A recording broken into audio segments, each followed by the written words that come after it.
What is going on, everyone, and welcome to the channel. Before I even get started on this video, I want to give a big shout out to my boy Jesus. Jesus is my automotive detailer. He just spent the last day and a half working on basically all my cars with the exception of the DeLorean and the 68 Chevelle, which we're going to talk about in a minute, and he did an outstanding job. Just walking you guys through all my cars. He just did a great job. Just did exterior details, which is about all the cars really needed. Just some light surface scratches, kind of getting the bugs and everything like that off the front of the cars. Did the wheels, tires, glass, everything like that, but just an outstanding job. All the cars look amazing. They are ready to go for the season. I'm very pleased. And he just does a great job. So I am going to leave his information in the description below. If you guys are in the Central Valley, you need a mobile detailer who does a good job, very reasonable prices. He takes really good care of me. I highly recommend him. As a matter of fact, I have referred a few people to him. Everybody that's talked with him and worked with him has been very happy. So definitely, if you're looking for a mobile automotive detailer, check him out, give him a call, give him a text, talk to him, tell him I sent you. He will hook you up and take good care of you.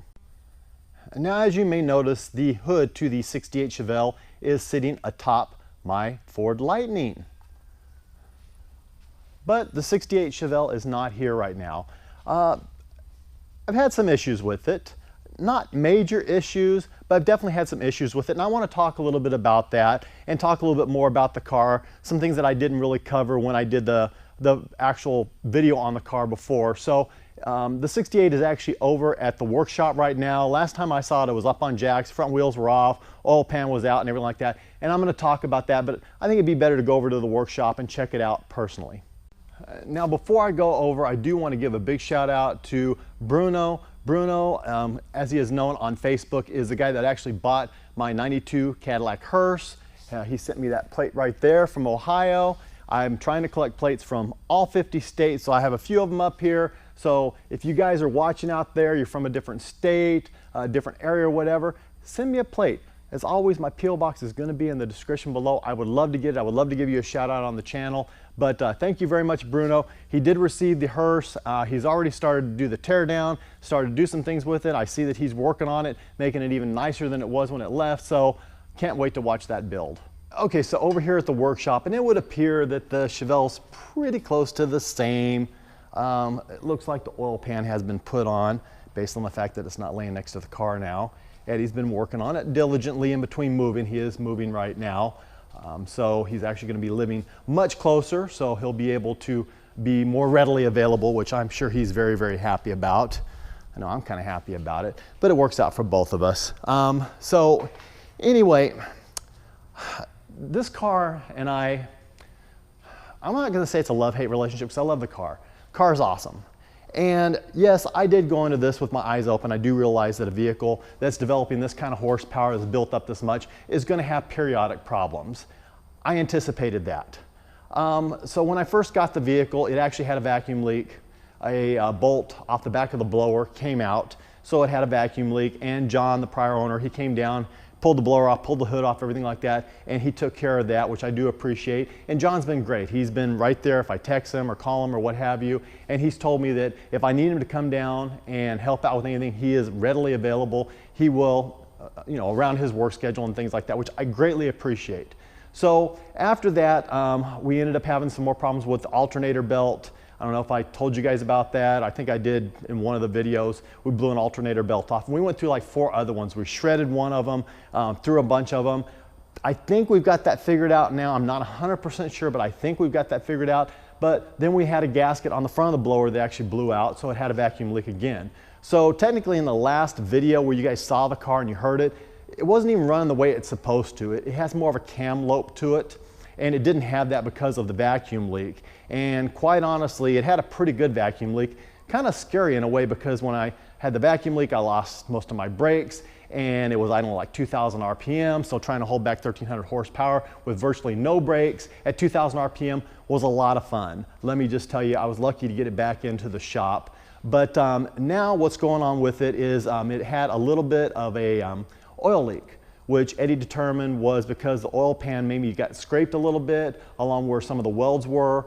so it was leaking just a little bit. So I went on ahead and took it over to a buddy of mine, and he ended up re-welding everything. So that's back on.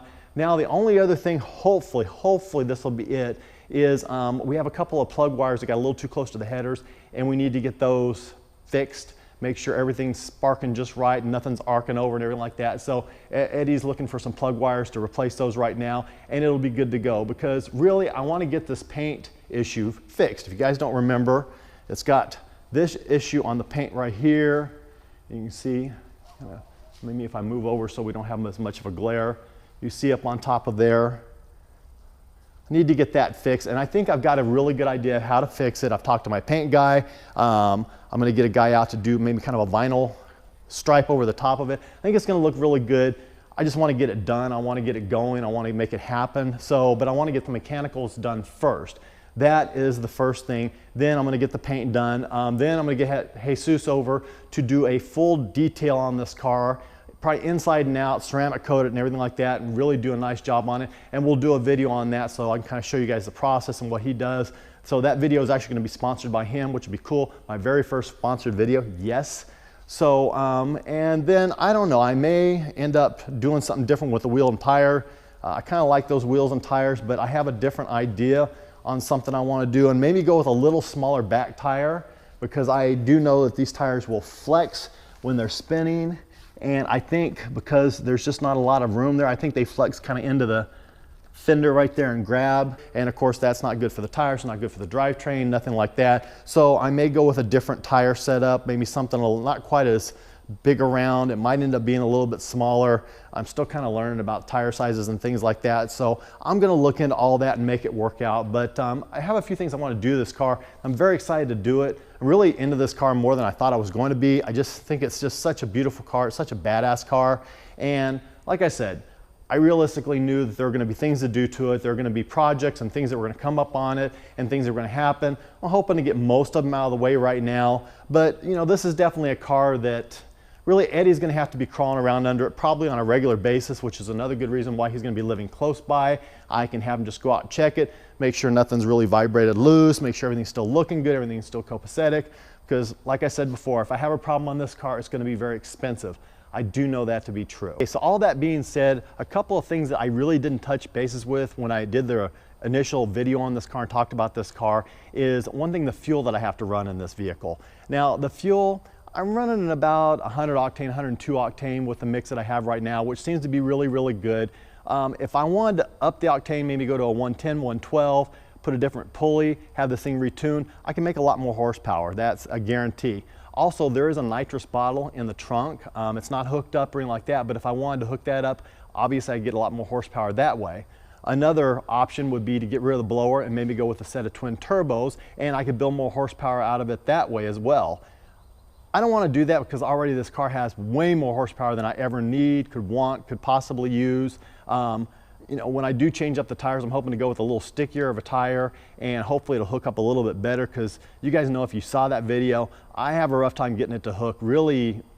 I mean, even at like 70, 80 miles an hour, I can get it to break loose and get the back end to kick out a little bit. So that's a little scary, but it's also fun on the same lines too. So I have a great deal of respect for this car. I'm gonna leave it the way it is as far as I goes. I don't see going twin turbos. I don't see up in the horsepower. I'm pretty happy with the 100 octane, 102 octane that I'm running right now. So it all works out pretty well, but I guess it's just nice to know that it's there if I wanted to do it and wanted to push it a little bit farther. I mean, I can make it even crazier than it already is.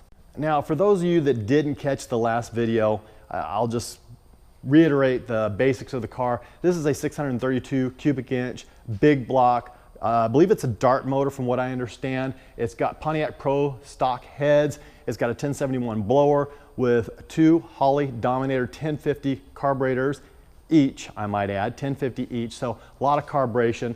It actually has an ATI transmission.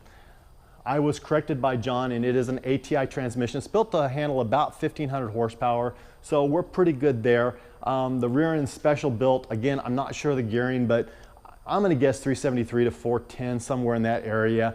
And it's got a cage in it, and it's a bad beast. It really is. It's definitely the baddest, most aggressive car that I've ever owned. Way more car than I need, but it's so much fun to have. It's it's just like I said before, it's just bragging rights, you know, and people that know this stuff can come out and check it out and teach me stuff about it, which is kind of cool because I know very little about it. I know Eddie's having a good time wrenching on it and having fun with it.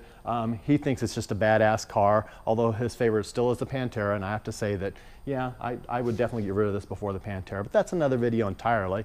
So anyway, like I said, I just kind of wanted to touch bases with you guys and just let you know, I'm not naive. I do realize there's going to be problems with the Pro Street life. That's okay. I can live with that. I promised I would keep you guys updated on the progress of the car, things that were going on with the car. And like I said, I really hope to get it all mechanically sound. I really want to get the paint job done, fixed, all done up, and then basically, have the car just kind of done right now and move on to other projects because I have a few other projects I would like to tackle in the near future. Anyway, so as always, don't forget to like, share, and subscribe. My P.O. Box, Instagram, and my Venmo will be in the description below. As always, God bless, take care. Thanks so much for watching, and have a great day.